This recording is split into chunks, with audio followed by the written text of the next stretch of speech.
I'd just like to welcome everyone tonight to the AIIA ACT branch seminar, virtual seminar with Peter Rodgers. And the topic is, does Australia have a policy towards the Israeli-Palestinian conflict? We're delighted to have Peter here tonight. He's a former Australian ambassador to Israel and author of 2 books on the Middle East, Herzl's Nightmare and Arabian Plights. He's also a former award-winning journalist and author of prize-winning fiction. And Peter's also was formerly an AIIA member, so you're probably familiar with Peter and his experience. Tonight we'll have questions at the end, so if you'd like to put the questions in the Q&A section, and you can also support people's questions and vote on the questions that you would like to have asked. The topic is really that the Australian government has justified its recognition of Israel's sovereignty over West Jerusalem in late 2018 and its support for President Trump's vision for peace in early 2020 as steps towards a 2-state solution. Given that there is no prospect whatsoever of 2 states, where does that leave Australian policy? And even more pertinently, does it actually matter? So Peter is joining us from Bundanoon in New South Wales, and we're delighted to have this virtual seminar tonight. So thank you, Peter. Thanks, Amanda, and thanks to the AIIA in Canberra. It's been a long time between drinks. I last spoke to the Canberra chapter of AIIA about the Israeli-Palestinian conflict in February 2005, so it's been a while. But I should just note, by way of sort of housekeeping, I am going to be referring to notes. I'll try to ensure that the notes still keep me on track, but also I'll try to ensure that they're not a distraction. So I last spoke in 2005, and I would readily concede it was a fairly pessimistic presentation. 15 years on, should we be any more optimistic or more optimistic? What I'm going to do is start with the bigger picture and look at some very recent events, and then look at specific elements of the Israeli-Palestinian conflict, the questions they pose for policymakers, and the actions that they may or may not require. Now, we all know that in the last few weeks, there's been a lot of, at times, fairly breathless commentary about the formalisation of relations between Israel and the UAE and Israel and Bahrain. Israel and the UAE in particular have had significant contact over the years. As a starting point, we should warmly welcome deals that further formal, peaceful diplomatic relations between states. I think that's an absolute given. But we shouldn't get too carried away, and we should try to put what's happened recently in some sort of perspective. These are peace deals between countries that have not fought wars. And as one columnist in The Age commented, I thought quite wryly and aptly, the government of Bahrain has fired more bullets at its own people than it has at Israelis. President Trump is in his inimitable style, called the UAE or referred to the UAE as a great warring country, which until he came along, just fought and did nothing else. Well, the UAE may have fought, but it certainly wasn't Israel. And geographical and historical position has never been Trump's strong suit. I wonder whether, in fact, he had Yemen in mind, where UAE and Saudi Arabian military involvement have helped to create really the world's, what is, I think, widely accepted as the world's worst humanitarian disaster. So what we have with the Accords between Israel, the UAE and Bahrain are transactions. Not a surprise, given that President Trump is the godfather. What we have is transaction rather than transformation. But they're important. They should not greatly surprise anyone. They are arguably as much about the common enemy, Iran, and lucrative arms deals, or possible lucrative arms deals, as they are about anything else. That said, there is an element in the UAE, Bahrain, Israeli connection that is especially noteworthy and takes us to the topic more specifically.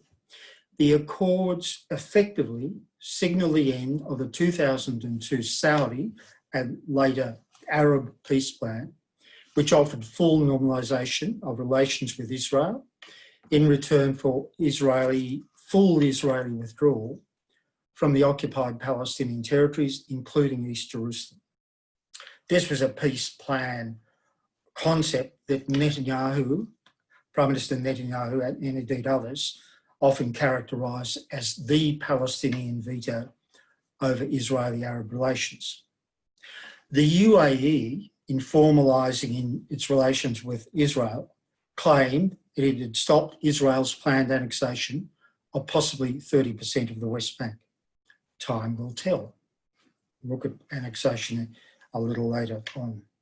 In a dutiful nod to the Palestinian issue, the UAE Foreign Minister said on 15th of September, and this is a quote, "This accord will enable us to continue to stand by the Palestinian people and realise their hopes for an independent state within a stable and prosperous region." Time will tell. The deals with the UAE and Bahraini deals with Israel clearly signal the political impotence of the Palestinians. And there is indeed, in my reading, a sense in some quarters that the Palestinians have got what they deserve. It's not hard to find reasons for this and for Palestinian malaise.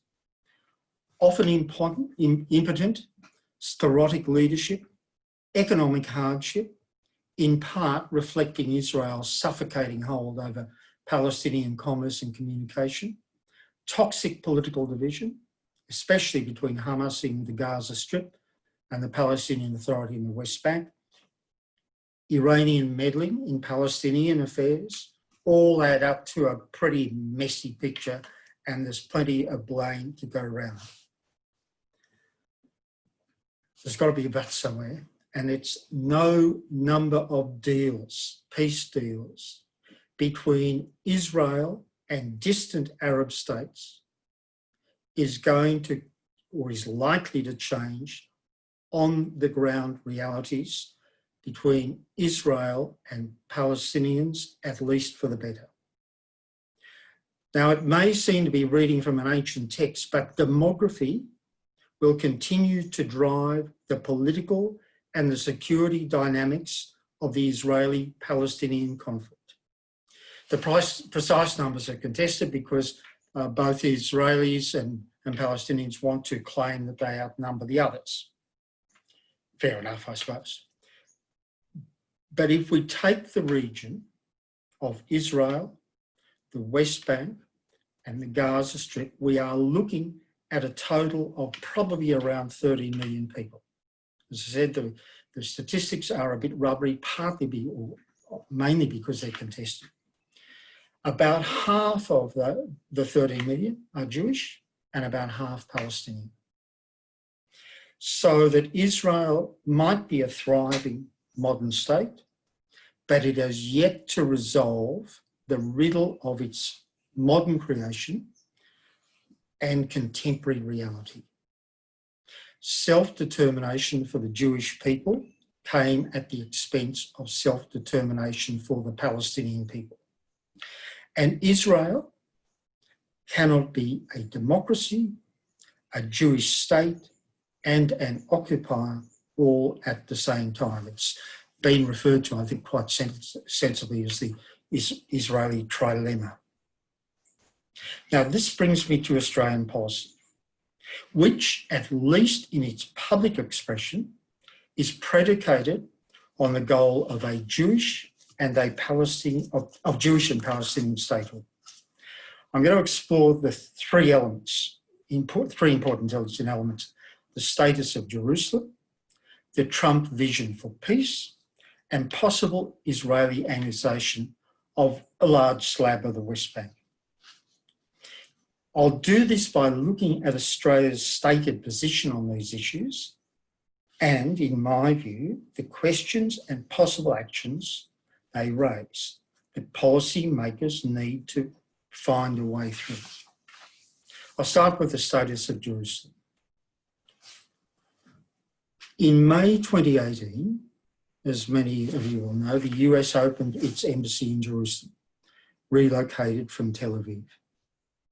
In December 2018, Prime Minister Morrison, after some shuffling on about the issue, which we leave aside here, stated as follows: Australia now recognises West Jerusalem being the seat of the Knesset, the Israeli Parliament, and many of the institutions of government as the capital of Israel. Australia looked to moving its embassy to West Jerusalem when practical, in support of and after final status determination. It would begin work to identify a suitable site for an Australian embassy in West Jerusalem. That, to me, is an optimistic statement, but it's, if only governments could always be as expeditious in the action they take. Mr Morrison's statement also noted that Australia would establish a Trade and Defence Office in West Jerusalem. That office was opened in March 2019, purportedly to complement the work of Austrade in Tel Aviv. And Tel Aviv, after all, is Israel's trade and technology capital, as well as the headquarters of its defence establishment. In announcing this change in 2018, in December 2018, the PM underlined, and this is a quote, Australia's absolute commitment to a two-state solution with a secure Israel and a future Palestinian state living side by side in peace and security within internationally recognised borders, unquote. The government also acknowledged the aspirations of the Palestinian people for a future state with its capital in East Jerusalem. Now that's the position. These are some of the questions that I think that position raises, and I'm not sure to what extent they're being addressed. What is Australia's strategy for persuading Israel to accept the redivision of Jerusalem? Will it demand that Israel rescind its 1980 Basic Law, which declared undivided Jerusalem as its capital? We might note here that senior Israelis, including the Speaker of the Knesset, deride the very notion of West Jerusalem. And I think Israeli scepticism about the notion of West Jerusalem is quite well captured in commentary in the Jerusalem Post at the time of the Prime Minister's announcement. Jerusalem Post editorialised that there was, quote, something absurd about Australia's recognition of the heretofore unknown entity of West Jerusalem, unquote. Canberra, the Jerusalem Post continued, should reconsider its unilateral division of Jerusalem, a united city for the past 51 years since Israel's capture of East Jerusalem in 1967. Let's assume for the moment that Australia is serious about a meaningful two-state solution with a divided Jerusalem as two capitals of two separate states. This would seem to have a problem with President Trump's vision for peace. It endorses Israel's claim to Jerusalem as its undivided capital, and it does offer a dismissive nod to Palestinian aspirations. The vision locates the future Palestinian capital in the Abu Dis area on the eastern outskirts of the city and beyond Jerusalem's municipal boundaries. It suggests that the Palestinians might rename the sliver located outside Jerusalem's municipal boundaries Al-Quds, the Holy One, the Arabic description of Jerusalem used to acknowledge its important religious sites. None of these sites, not one of these sites, is located in Abu Dis. This proposal would be laughable if it wasn't seemingly serious.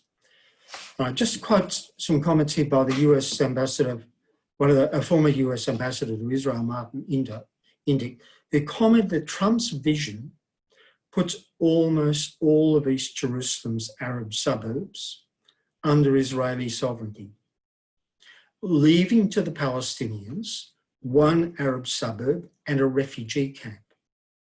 On that sliver of East Jerusalem, the Palestinians are now told they can build their capital, severed by the wall from both the Al-Aqsa Mosque and the 300,000 Palestinian residents of East Jerusalem. The question, is that really where Australia will consider opening its embassy to Palestine?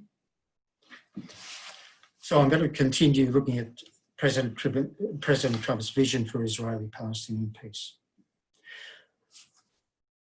As Amanda noted earlier, released in January 2020, this followed up the Peace to Prosperity Conference in Bahrain in June 2019, where many fine words flowed about education and training, health, employment, infrastructure, transportation, trade, communication, legal and regulatory frameworks, and quality of life. A bonanza. One Israeli journalist at the time wrote that the Bahrain conference promised projects that cannot be implemented, funded by money that does not exist, and contingent on a peace deal that will never happen. It dangled dollars in front of Palestinian noses, implying that they could be bought, and setting up a chain of events which will lead them to being blamed for the plan's inevitable failure. The Trump vision earlier this year provides for annexation of West Bank settlements, permanent Israeli control of the Jordan Valley, and a Palestinian entity so sliced and diced it could easily be mistaken for Swiss cheese. It's true, it did provide for land swaps, but it's worth noting comments by one Israeli expert that Israel was getting 30% of the West Bank and giving up 14% of, quote, some Israeli desert areas where almost no one lives, unquote. Nonetheless, Foreign Minister Marise Payne described the Trump vision as a first step towards further discussion on the creation of a two-state solution. She encouraged Palestinian representatives and Israel to enter into good faith discussions on a peace process. Fair enough. Reasonable statements, I suppose, the sort of statement we might expect. But we need to ask a few essential questions. How could a Palestinian entity composed of 6 separate cantons, completely encircled by Israel, linked by a dozen bridges and tunnels, with no control over its skies, borders or seas, and subject to Israeli incursions at any time, be realistically called a state? Why is it that to be granted even that privilege, the Palestinians are required to meet standards of good governance virtually unknown elsewhere in the Middle East, certainly in the Arab Gulf states, and indeed in other parts of the world? These include press and religious freedom, free and fair elections, legal processes, financial and investment regulation, and meeting the criteria to join the International Monetary Fund. Is it reasonable that the US and Israel will be the sole judges of Palestinian good behaviour? I'll now move on to annexation. In his December 2018 statement on Jerusalem, Prime Minister Morrison made the point that it was not as though Australia was never critical of Israel. Quote, "Indeed, we will, if need be, openly rebuke a sincere friend because friends should speak freely. The Australian government has expressed our strong concern over Israel's land appropriations, demolitions and settlement activity. The settlements undermine peace and contribute to the stalemate we now see," unquote. The possibility of Australian displeasure didn't deter Prime Minister Netanyahu, who seized on the Trump vision for peace to make clear his intention of formally annexing around 30% of the West Bank. Not, we need to emphasise here, not as a result of any negotiation with the Palestinians, but because the US seemed to have given him the green light. This, as many of you know, will spark wide criticism. Eventually, on the 1st of July 2020, Foreign Minister Payne issued a statement. This observed that as a long-standing supporter of a two-state solution, Australia was following with concern possible moves towards unilateral annexation or change in status of territory in the West Bank. Australia had, quote, "raised its concerns with Israel in relation to indications of annexations." I'm proud I didn't write that language. This featherweight rebuke was a long time coming. A serious commitment to a meaningful, negotiated two-state solution, which Australia puts on the table, or at least suggests that it has, should have prompted a much earlier warning shot. In the end, Netanyahu suspended annexation and the UAE claimed credit.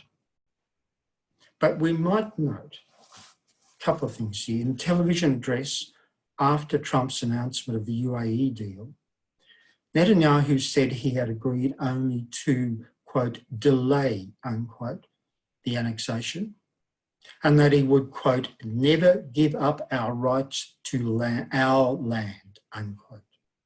Now, this harks to the idea that Israel does not have to annex West Bank territory because it already belongs to it through biblical injunction. Two factors will re-energise the annexation issue if they come to pass. Netanyahu manages to avoid jail on corruption charges, and Trump is re-elected. Now, they may or may not happen, but let's assume for a moment that they do, how will Australia, or even if Trump isn't re-elected and Netanyahu decides to dust his annexation goals off, how will Australia respond if annexation is put back on the table? What will it do to persuade Israel to abandon rather than just to suspend annexation? Would Australia be part of an international effort to impose sanctions on Israel, as it did with Russia's annexation of Crimea? Would it shut its defence office in Jerusalem, perhaps upgrade its office in Ramallah?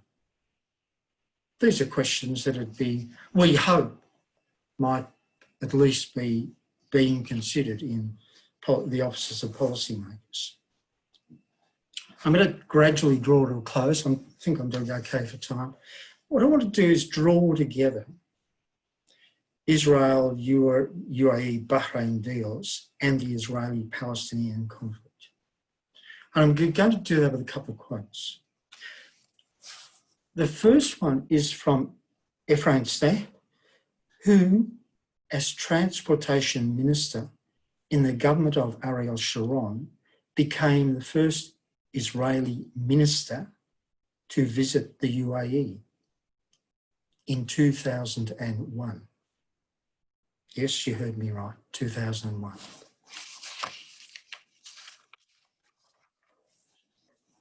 He wrote on 15 September last that the cancellation of the dangerous idea of annexation teaches anyone who doesn't understand that it's not the one-state solution that will prevail in the context of a regional peace arrangement, but only the two-state vision. He then went on and said, and this is a direct quote, "The treaty with the Emirates is likely to turn into archival photos if there is no diplomatic continuation. And that must revolve around the fraught issue of the future of the land of Israel, Israel's final border and its relationship with the Palestinian people." So that's one Israeli view. The second quote is from an American, Aaron David Miller, who's a long-time Middle East analyst and negotiator for both Republican and Democratic administrations, and a very fine authority on Middle Eastern matters. And he wrote after the signing ceremonies between the three countries, "Israel's peacemaking with Arab states in the suburbs," some may take some dislike that, but his words, "in the Arab states in the suburbs, is a far easier and less complex affair than unpacking relations between Israelis and Palestinians, who are in actual conflict with overlapping claims to territory and holy places and living on top of one another."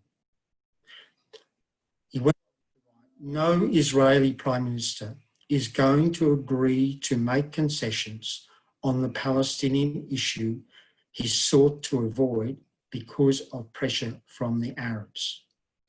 The more Arab states that sign on to normalisation, the more the notion that peace for peace or peace for airplanes will take root, leaving Palestinians unrequited and the Israeli-Palestinian problem unresolved. So we should certainly welcome peace deals between Israel and Arab states. They are not a solution to the Israeli-Palestinian conflict." So in his December 2018 announcement on Jerusalem, Prime Minister Morrison commented that, this is his phrase, "pious assertions," unquote, about commitment to a two-state solution strain credibility if we are not prepared to question the conventional wisdom about how we believe this goal can be achieved. The question that flows from that, and in a sense picks up the individual questions on those three elements that I've talked about. What will Australia do to demonstrate that its oft-stated and clear public commitment to two states is more than just pious assertion? How will it overcome the reality that as time passes, there is increasingly little territory with which to build a meaningful Palestinian state? And that hardly bodes well for a just and durable settlement. And there are plenty of quick, and there are certainly ways of managing the conflict. But if we believe in a just and durable settlement, there will need to be major actions pursued by both sides, and on Australia's own public record, it may wish to seek a more active role. If at some stage in the near future, the distant future, it becomes beyond doubt that a two-state solution is impossible, and there are some, and including I'd have to say I have very profound doubts about it myself, there are quite a few who argue that it's already too late. What thought will Australia give, or now or sometime in the near future, to the idea of a one-state solution. Some argue that that idea is inevitable. Others cling to the idea of two states. If we cling to the idea of two states, how will this come into being, and what actions will Australia take to ensure that its commitment to this goal is more than just past assertion? And I'll stop there. 6:31. Thank you, Peter. That was a very thoughtful presentation on a very difficult topic. And as expected, we've got quite a few questions which we can work through. So I'll use the chair's prerogative of the first question about Jordan.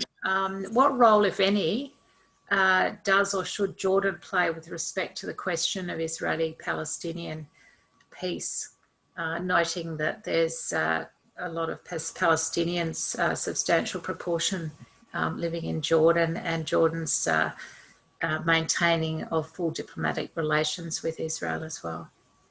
Thanks. It's a good question. I suppose that the answer begins by saying it depends who you ask.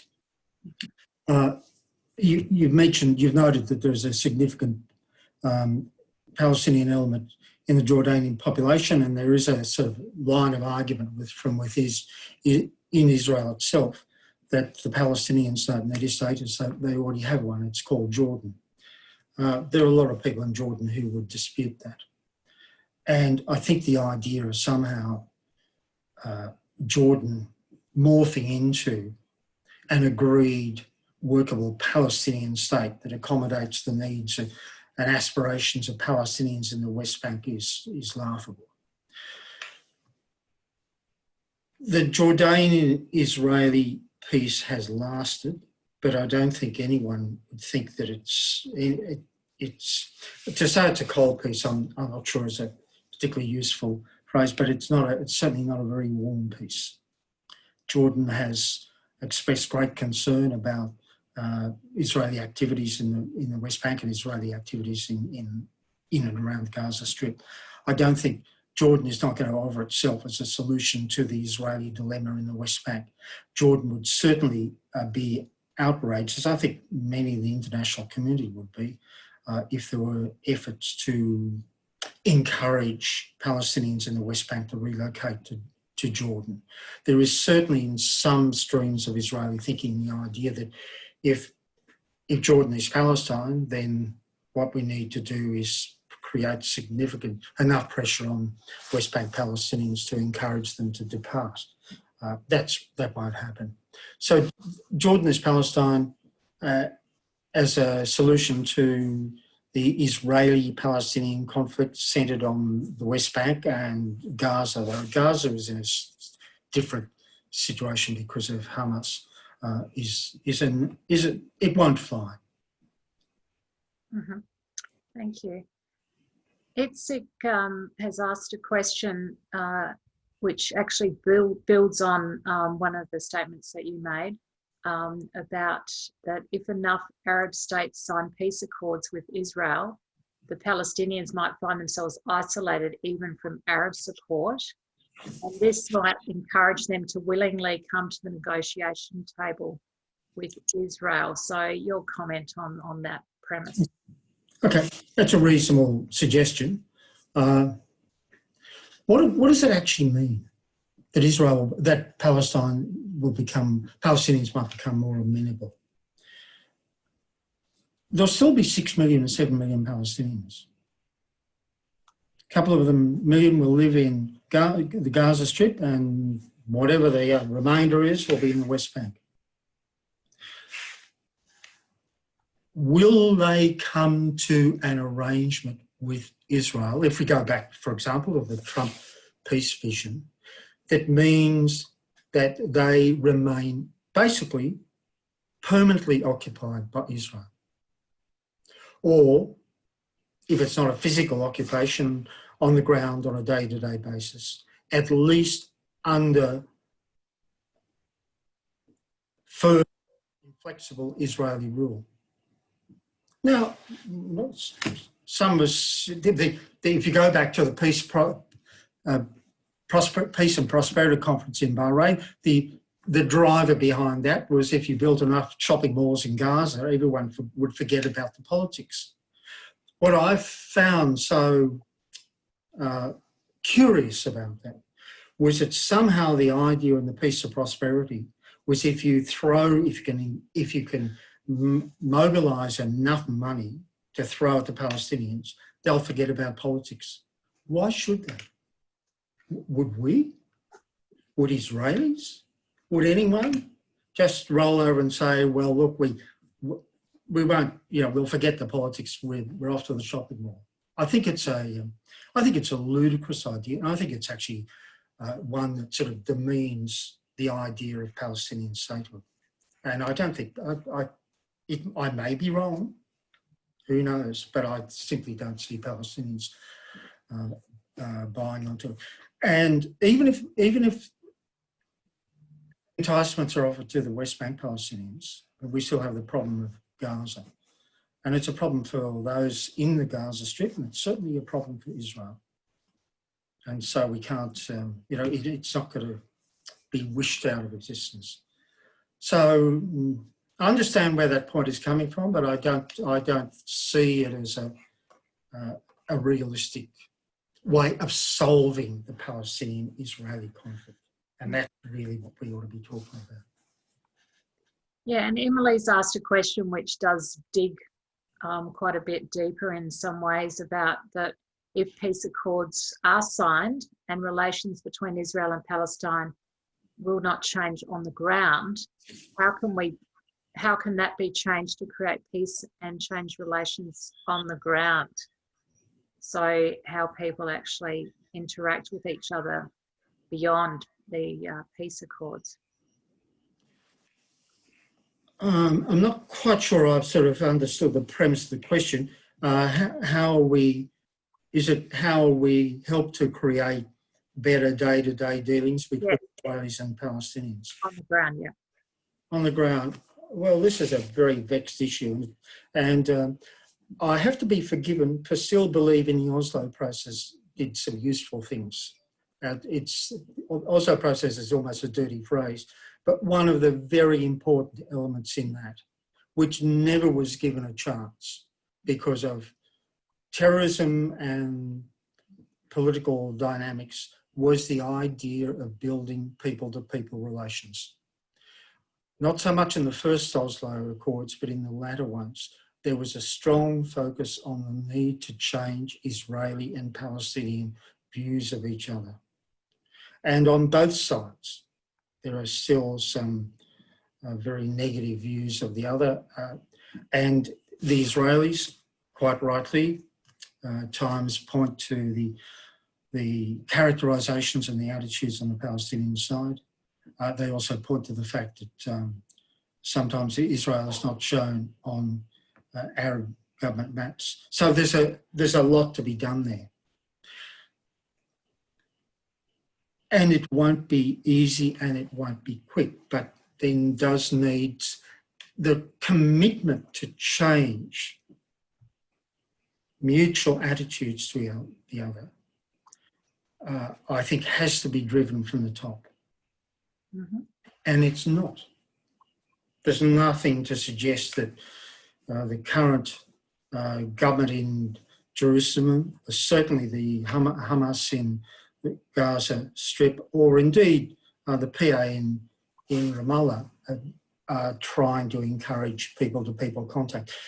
And I think it's a very sad thing. If I can just offer a brief anecdote. When I was on the ground in Israel, there was an ANZ branch in Nablus. ANZ, I'm not sure whether it's still there. There was an Israeli banker friend of mine who was an Orthodox Jew, was very keen to go to Nablus. He worked for ANZ in Jerusalem. He wanted to go to Nablus. So I took him one day in my car to see him, so relatives. one of the saddest things to see was an Israeli banker, a Jewish banker and a Palestinian banker sitting down and talking about banking. And this for them was an extraordinary occasion. That sort of extraordinary occasion can be turned into an everyday reality with sufficient leadership from the top that will gradually change people's attitudes. That's not happening. And, you know, I describe myself as a reformed optimist on the Israeli-Palestinian conflict, and I can't see that happening anytime soon. Mm-hmm. And Matthew's got a question based on Australia. How engaged do you believe Australia should be on this issue? And where does it sit in the mix of our global interests? Look, it's a good question. Where it certainly is not a high priority issue. I mean, it's not up there with the other really big issues of the day, China, etc. But Australian governments can't escape it. They can't escape it because it is one of the great unresolved hangovers of the 20th century. It's also an issue in which significant elements of the Australian community, Jewish and Palestinian, Jewish and Arab, take a close interest, as they should. I know it's entirely reasonable. So in my presentation, I sort of posed a variety of questions that I think Australia might have to address at some stage. Australia should be in the motor car of peace, but in the back seat. And it should act as an advisor, if you like, I use that term fairly loosely, to both Palestinians and Israelis to stay the distance. And it should encourage them to avoid stupid actions such as annexation of the West Bank. Should it be making announcements on this on a daily basis? No. I think that would devalue the currency. But Australia makes a point of stressing its friendship with Israel. It has a very close relationship with Israel. It can use that to encourage, I think, a more middle-of-the-road view on the part of Israel to dealing with the Palestinians. And it also has an office in Ramallah, and it has formal relationships with the Palestinians. So I see it as a potentially useful source of advice and encouragement to both Israelis and Palestinians, but as not as a first-order foreign policy issue. Mm-hmm. Thank you. The next question's from Aldam. Would you agree that the USA has become a puppet state of Israel? Would I agree? That the USA has become a puppet state of Israel? The short answer is no. I don't think the US, I think I'm very critical of elements of the Trump administration's policy towards Israel. Trump is a politician. Netanyahu is a politician. They are looking to, Trump in particular, is looking to domestic issues in the US and where his votes are going to come from. And I know people would argue, well, this makes him a puppet of Israel. No, it doesn't. It makes him beholden to US voters. And US voters might have particular views on Israel that he will trim his ship. But I don't think, I don't think anyone's else. I do think the US can exercise considerable influence over Israel, but Israel will not do will not necessarily follow US dictate, perhaps less now, but certainly during the time of Obama, when Obama was perhaps, it certainly had a more activist role that the Israelis, or some Israelis didn't like. Israelis will not do as the US tells them any more than the US will do as Israel tells them, but at the moment, there is obviously a very high level of overlap of interests, views, and electoral processes. Mm-hmm. And we've got a question here from Anna. Ambassador Rodgers, do the Palestinians need to do anything at all for an agreement, or only Israel? If I may say so, I don't think there's much premise to the question. I don't know how you can have agreement unless the Palestinians do something and they're actively involved and they sit down and negotiate, and that's something that Australia can encourage them to do. So you can't have an agreement if the Palestinians are not there, because it won't be an agreement, and therefore it will not do anything to further the cause of ending the Israeli-Palestinian conflict. Mm-hmm. And Natalie's asked a question. You have posed some challenging questions for Australian policymakers. Can you sketch out the broad outlines for a policy approach that you feel would best promote a peaceful and prosperous future for all of the people of the region? Yeah, I mean, it's a good question. I hope that some of that is in what I've said, and it goes to the earlier question about building relationships between Israelis and Palestinians. Australia has formal relations with Israel and close relations. It has formal relations with the Palestinians. And as I've suggested, I do not believe the Trump vision for peace is going to go anywhere. But if there is not a Trump vision for peace, there has to be another vision. It might be a reworked Trump vision. It might be an amalgamation of some of the principles of Oslo, some of the principles of other peace efforts that have been tried since Oslo, and indeed elements of the Trump peace vision. And Australia, I think, has the capacity to sort of develop a model for what might happen.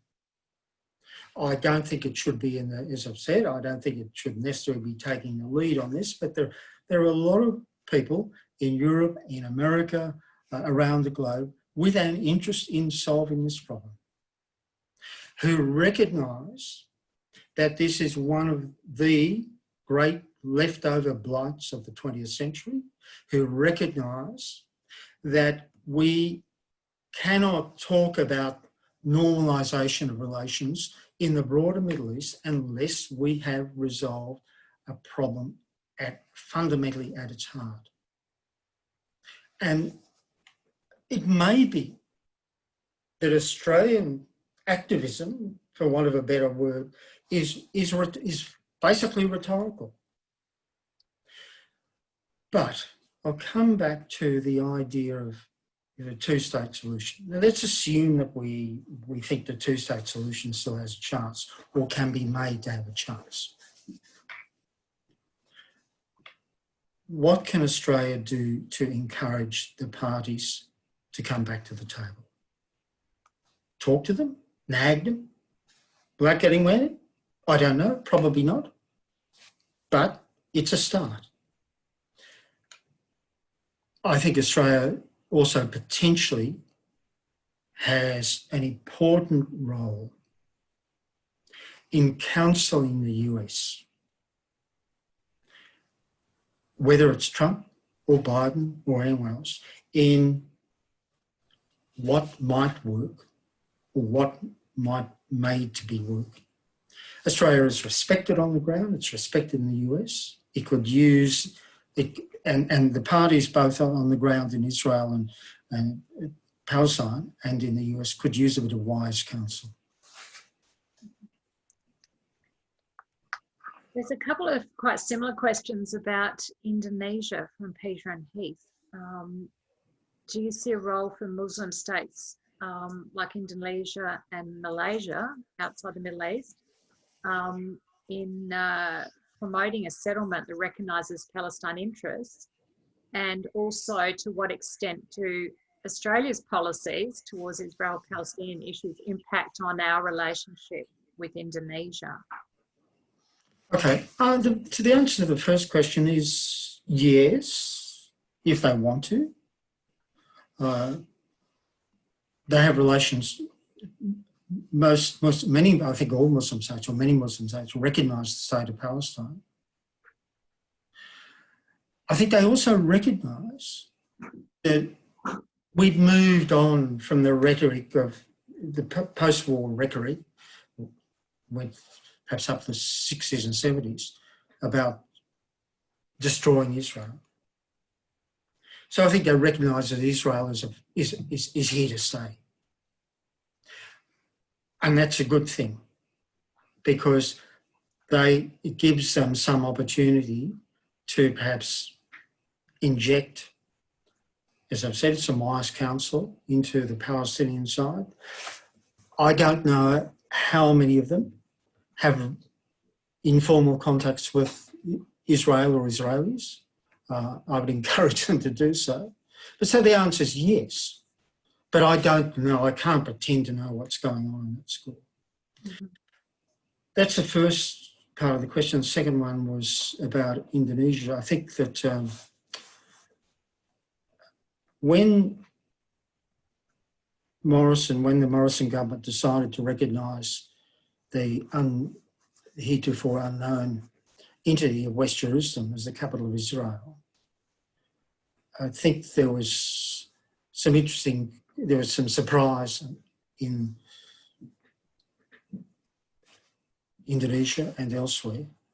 And I think some of that surprise may have been not so much the very fact of recognising West Jerusalem as the Israeli capital, but what was Israel going to give in return?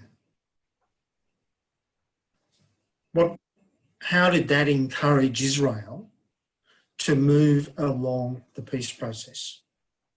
I must say that was a question that I think a lot of people had in their mind. Okay, fair enough. You want to recognise, it's a fait accompli. We take de facto, make it de jure, blah blah blah.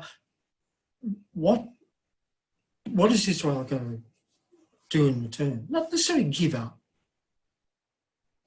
No, I'm not talking about some great concession here, but some movement by Israel. I still haven't seen anything. But I don't know. I haven't been in close contact with the Indonesians on this, but I do think at the time there was some surprise in Indonesia and indeed some wariness in parts of the Australian government about how Indonesia might react. Israel is an established fact. There may be a few people and institutions around the world in Iran who still come out with great rhetorical about destroying Israel. That isn't going to happen. And I think that, what we've seen with the Gulf states, I think that's very positive, but it's not going to resolve the Israeli-Palestinian conflict unless we encourage Palestinians and Israelis with some wise US leadership to sit down and do it. Thanks. A question from Andrew about Iran. Is Iran committed to defeating a two-state solution? Is it committed to, sorry? Defeating a two-state solution. I don't know. The short answer is I don't know. I think Iran, there's some pretty hot rhetoric that's come out of Iran over the years. Whether that reflects what Iran would do if it had the capacity to do so, I'm not sure, but I doubt it. We had a lot of silliness from Ahmadinejad when he was president. I think that that was... Political leaders say pretty outrageous things, very conscious of how it will play with their domestic audience. And I don't think the Iranians have a mortgage on that. Would Iran set out to systematically destroy a two-state solution? sounds like a simple question, but it's not. At one level, I think not. But at another level, it would depend on the nature of that two-state solution. And then we get into that some really messy areas. I mean, where does Hamas fit into this? Given that Iran has been a source of succor for Hamas, and which part of Hamas are we talking about? Hamas, in theory, revised its charter in 2017, which held out the possibility of a two-state solution. Not one that Israel would accept, but one that suggested, or at least hinted, that Hamas might be prepared to do a deal, to negotiate, to talk, of course.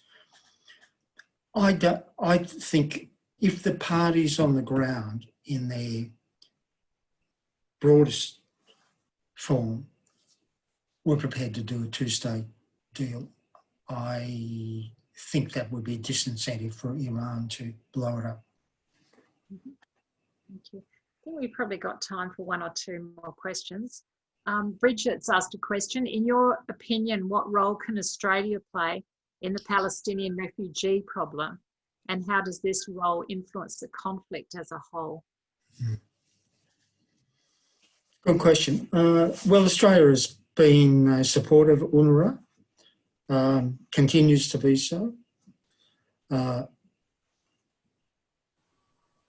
well counsel the US to be as less hardline in its approach to UNRWA. Palestinian refugee problem still exists. I acknowledge that there's a lot of complexity in this, which part goes to the definition of who's a refugee and how many generations on do you count them. But there are still Palestinian refugees. The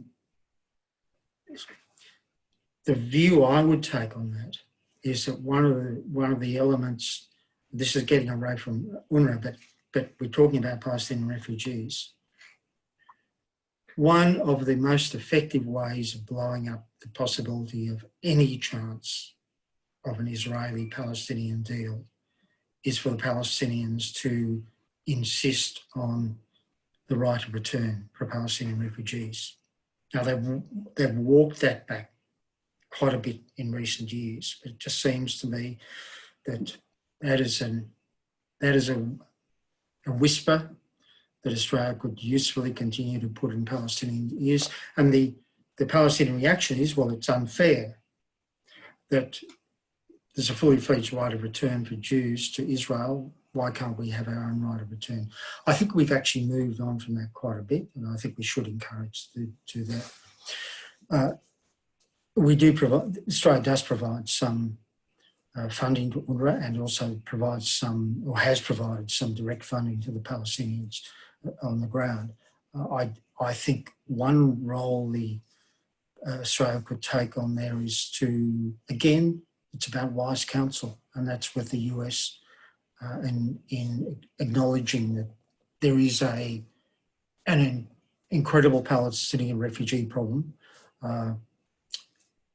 and that it's part of the problem and therefore needs to be part of the solution.